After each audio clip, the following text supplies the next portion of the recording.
Greetings and salutations, my friends. Welcome to the Ramble. Today, obviously, I want to talk about the big game. You know, Man City versus Chelsea. No, nobody gives a shit. I'm recording it before then. Don't even care. Liverpool versus Manchester United. If you don't already know, if you're new to the channel, I am a Liverpool fan. I will try to be as unbiased as possible, but there will be a bit of red tinted or yellow tinted glasses in this. Yeah, it's a really weird game.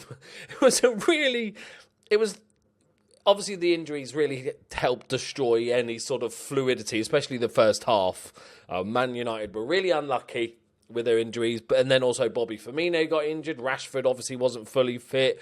I did think it was weird that it was clear Jesse Lingard wasn't fit enough to play, and because of obviously a recent injury, and because he would have started otherwise, but then you bring him on after 20 minutes because of an injury. I think that's a bit of an ask. If he's not ready to start, 20 minutes is not going to make the biggest amount of difference. And it also shows such lack of faith in... You've got Alexis Sanchez sitting on the bench, and you still bring a half-injured Lingard, that's the badger. You bring a half-injured Lingard on ahead of Alexis Sanchez. Yeah, first sort of 10 minutes, I was like, oh my God, has Ole Gunnar Solskjaer borrowed Jose's bus? Because they were like, oh, they're really defensive. And I thought, okay, I thought they were going to go for it a bit more. And then the injuries just killed that first half, to be honest. It was ridiculous. It was like there was a sniper in the crowd at some point. So I don't blame either team for not playing great. It's so broken up. Second half, Man United came out of the blocks really well. I think... Before the game, I would have happily taken a draw. Anytime, a draw away to Man United is always a decent result. Even if they've been in a bit of a slump for the last few years, they're still a very good team. They're on amazing form. It's not a bad thing. But after with the injuries and stuff, and the fact McTominay started, you're thinking, oh, we should go and win this game. I thought Liverpool played crap. I thought Liverpool played so different to how they normally played. It looked like they were nervous. And this is why... And I've said this before, that I still think Man City are favourites to win the league because, you know, they've been there, they've done it recently, they know what it takes, and we're still trying to finding our feet. You know, most of the players in our team haven't won leagues before or recently anyway, and certainly not with Liverpool because that was in black and white. And like Joel Matip, for instance, he's like a poor man's Rio Ferdinand. He plays very much like Rio Ferdinand used to. I'm not arguing the same level. Of course, Rio's much better. But it was that sort of defender that you could put his foot on the ball. He'd come out of defence. He made that one good run early on that I thought was really impressive. And he's a ball-playing defender. But then he just kept lumping it forward. And at one point, we were just putting crosses in after crosses. And that is not really our game at all. These sort of long crosses for a big target man that we don't have. It got to the stage so much so that I thought... Because you could see Klopp... telling him to stop fucking crossing at a few points. And it got to the point where later on in the game, he thought, you know what, they're not going to stop crossing, so I'm going to bring the little fella off Mo Salah and bring on Divock Origi because he's bigger. I think that was almost his tactic. I thought Luke Shaw had a great game. He kept Mo Salah quiet. I thought Mane was absolutely shocking, and he's been in such good form recently.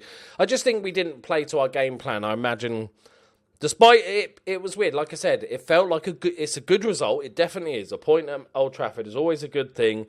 It means it's in our own hands, the whole league thing still. But it should have been there for the taking. I think most Man United fans would agree that they were worried when McTominay was set to start and everything. They were going, okay, that's a little bit weaker. They've got a few injuries. Then having all those injuries, you know, I think... That's a great result for Man United.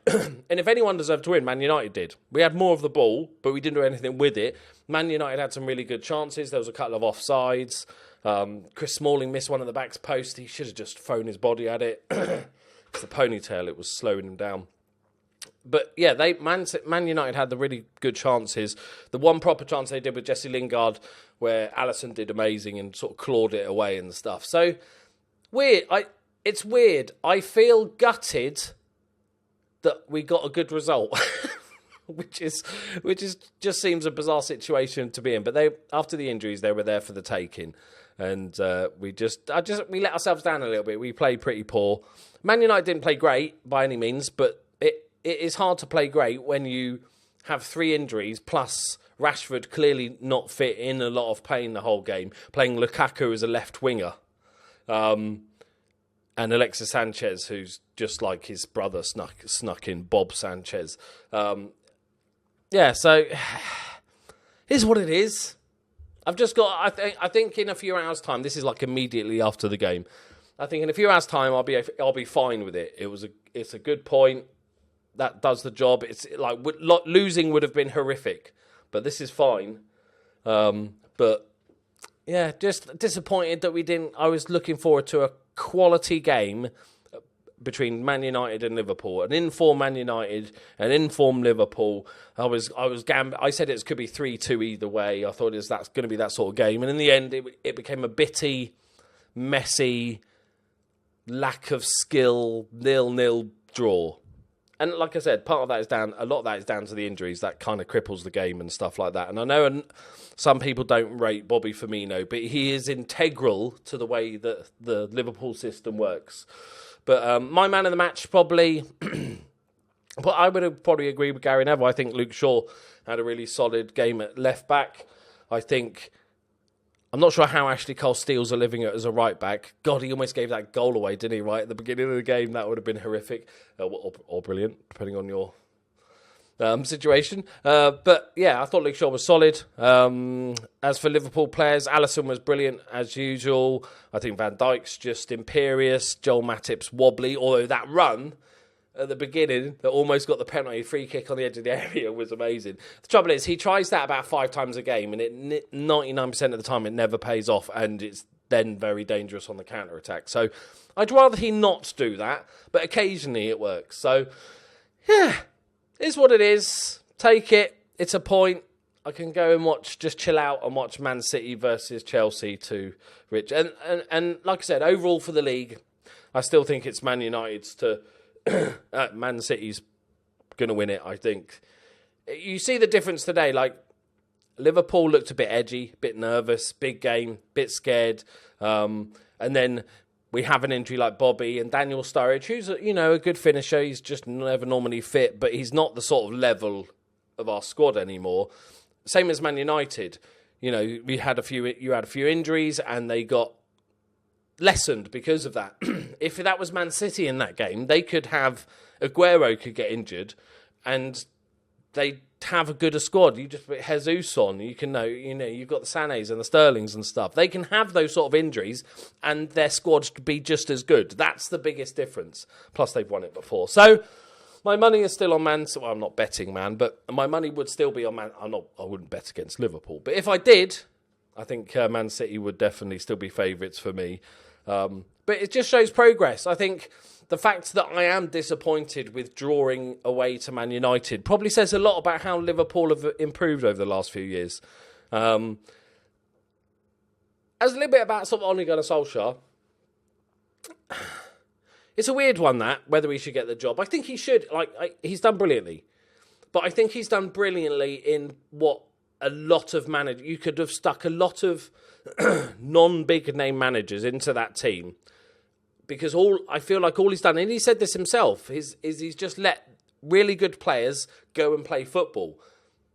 So I'm not sure how much that says about Solskjaer, or how much that says about how poor they were under Jose.